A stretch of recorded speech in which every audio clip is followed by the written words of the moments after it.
Talk Politics with Ewing. Subscribe. After watching this video, I'll present to you facts and let you decide which is truth or lies by yourself in the comments. Watch. Is for the loss of your mother. Thank you. Yeah. How are you holding? Well, it's a bit difficult. Indeed, by Korean tradition, I shouldn't be here. In fact, there was a huge argument, should you actually go to the television to defend your faith? When by tradition, you should be at home receiving guests and all that. But you see, faith is stronger than tradition. It's what I believe in. I believe in God through our Lord Jesus Christ. So when a group of people who are not Christians get up and insult my faith, then I must get up to defend it. Do you think there has been an insult? Of course. When you look at the bishops of the Catholic Church and insult them. A cardinal? No, because in the hierarchy of things. So let's so that we can let Nigerians know who Cardinal Onayekon is. I'll come to Cardinal Onayekon. Let me tell you first. The bishop, most bishops are equivalent to a governor of a state. And I'll tell you why. The bishop of the Catholic Church in Port Harcourt Diocese covers the entire River State. The entire Catholics in River State, in every village in River State. What does the governor of River State cover? The same thing, he covers the entire River State. So when you meet a bishop, ecclesiastically he covers every place in River State. Then there are so many of such, like the bishop of Sokoto. The same thing, he covers the entire Sokoto state. Now you look at him and you insult him because he has come to see the president. Look at the president's statement. A president of a country tells the country all is fair in politics. So if a thug takes a gun and shoots me in where I'm voting, it's fair. I'm not sure that was what exactly that he meant. He said he won't lay for you in opposition, he won't lay the red carpet, he will slug it out with you. That's later. Before then he said all is fair in politics. I just listened to him now. All is fair in politics. You know, I read literature. The moment a writer concludes his writing, any other statement he makes is interpretation. He has a right to interpret his books. I have a right to interpret his books. So when the president has said to you, all is fair in politics, when the Catholic Church is crying about the possibility of having an election that may not be fair, what the president needs to do is to reassure the country. APC and PDP and ADC, they will slug it out in an even field. It will be a free and fair election. Let the best team win. Governor That will reassure Nigerians. We come to the meat of the matter, because the reason why the bishops and the leadership of the Catholic Church in Nigeria went to the president, they said it's about the hardship in the country, the state of the nation, and some of the issues that are concerning, including how fair INEC could be, which of course the president plays a defense for INEC. But one of the issues that the presidency in their statement has with the church or with Cardinal Onayekon is that it's a privilege that you have an audience with the president, and whatever that is discussed is in privilege. And you do not go out to plan and extrapolate. Did the Catholics record what you showed now on channels? Did the Catholic Church record? If it was private, did the Catholic Church record it? Do you think Cardinal Onayekon should have made extra commentary about... Every public meeting with the president is public. The moment you bring in cameras, it's no longer private. I was once in the presidency. If the president wants a private meeting with you, there will be no cameras. Nobody will record you. No other person will be in the meeting. It will be between you and the president. The president will say, gentlemen, this is a private meeting. The moment you allow pressmen into that meeting, it's no longer private. So it was all right for Cardinal Onayekon to completely all right. There's nothing. He said the president was not going to listen. And that no matter what the president looked like he was adamant that he was going to win the election by all costs. These, without, not quoting him verbatim, but I mean, that's in the inference that he made. See, what I tell people, let the president continue to tell the public that he will win the election at all costs until we get to the field. Whatever the president wants us to do at the field, we'll do it at the field. So for me, I'm not worried about what he wants to do. Whether he will wrestle, he won't wrestle. We'll meet at the field. We'll meet there. We'll meet there. Nigeria has to be rescued, but that's not the issue. The issue is that what the president and his men are doing is insulting my faith. They're insulting the Catholic Church. How did the presidency insult your faith? You didn't hear. You didn't listen to Boala. And the first place when Boala is a Christian. Daniel. So are you more Christian than Daniel Bwala? So there are Christians who answer Suleiman. So they are Muslims. I wanted to know asking you a question. How the defense of the presidency becomes an insult. What is the defense? You are insulting a cardinal. A cardinal is somebody who could have been a pope. If he's not a pope, he's somebody who had voted for popes. And there are not too many cardinals in Nigeria that I know now. An icon. What is this one from the southeast? And Okoji. I don't know that. No, there's also the cardinal from the southeast who is in Rome. I'm trying to remember his name now. So there are no more than 5. Then you look at a cardinal who, by the way, is appointed by the Vatican.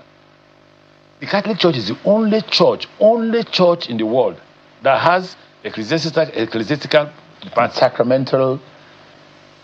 So you have the Vatican, which is political, and you have the Catholic Church. Then you look at these people and you begin to insult a cardinal. Not only are you insulting a cardinal, we are 35 million Catholics and you're insulting us. Does that mean anything? It doesn't mean. It means that you look at me in my faith, you say I don't mean anything. My church means nothing. My God means nothing to you.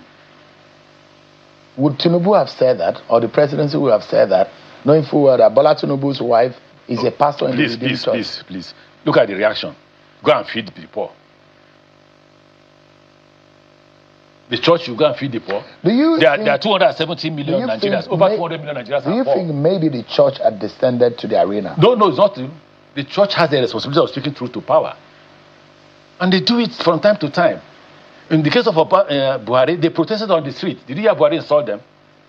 The bishops wore black and protested on the street of Abuja. Were they insulted? They were not. So why would some young men who were not born when Cardinal wrote his exams and was the best qualifying student in the whole of the northern Nigeria, the whole 19 states of northern Nigeria, come and be insulting him without knowing that he's elderly and that the position he holds is by far higher than what they are holding? So if now here's the fact. Now you know the fact, right? Decide what the truth or lies for me in the comment section. To the next video. But it will be a hot thing. I prefer a candidate that I know what he says is what we do. I can tell you, can I compare to you? I can tell you. I know Peter Obi very well. I know him very well. And you see, what I don't like is people playing to the gallery. What I'm not used to, what I don't do, or what I've not done, I won't do simply because I want to be in power. I was a governor. I've never attended birthday parties in the IDP camps. I've never. I was a governor. I've never gone to do my birthday with the motherless homes. Simply because you want to be a president, every of your birthday, you go to IDP camp. You go to motherless babies, and people say, oh, this is the type of people we want. No, what I'm trying to say. And you are carrying away with that kind of sentiment. We have to go. Atiku Abubakar, I know him very well. You heard what his boss said. The man was supposed to give him testimonial. Saying it's too bad, it's too bad, it's too bad. That's a testimonial. Look, your boss said, look, you're not supposed to. Look, don't Nigerians be careful, don't near there. Your boss says so. What other testimonial do you want? All right. So this is a man, this is a president. Yes, they have not done everything. No, it's not possible. Within 3 years, but you can see the difference. Yes, it's hurting. All right. There's nowhere where. So it's not about people who come to, what I've watched people do. Channels, arrest. I don't know people whom you call. I begin to ask them about Nigeria. I laugh. I told them what to say. Who is this man? All right. What does he know about Nigeria? I see somebody talking about politics every day, talking about people. This is a man who ran presidential and presidential aspirant for Medo. Zero. It's a man that even will call to comment politically. Thank you so much. Okay, that's the same thing. Thank you, sir. That's why this is the only thing we have now we can use. I'm sure we will have ample time to talk more about it in subsequent editions of this program. For today, we are on dot of the hour, so we have to go. Thank you so much, Honorable Minister. Even if it's 3 hours, I just want to hear their problems. Now, here's the fact. Now you know the fact, right? Decide what the truth or lies for me in the comment section. To the next video. The reason why tribe and religion is at forefront of whatever we do is that those who are incompetent and are ready to offer, like you as professors, use it as their own certificate for what they are seeking. And that's what we want to remove. We want to stay in Nigeria, where every Nigerian will be proud to be a Nigerian, where a child of nobody can be somebody without knowing anybody. There's a lot. I use Indonesia because they are as populated as we are. Actually, about 280, we are 230. And if you go there, you could see what is happening. You know, I went there because I read a book called Growing Apart. Most of the book in Growing Apart is a book written by Professor Lewis Hawkins. He talked about Nigeria and Indonesia. How one went this way and one went this way. So I decided, I went to US, spent 3 hours with Professor Lewis talking about the book. After talking there, I started to go to Indonesia, where I was able to speak from the Minister of Planning, Minister of Education, Minister of Health, small villages, Vice President, and President was almost President Widodo, to see what happened to us and what happened to them and everything. They have more tracks, more language, more than us.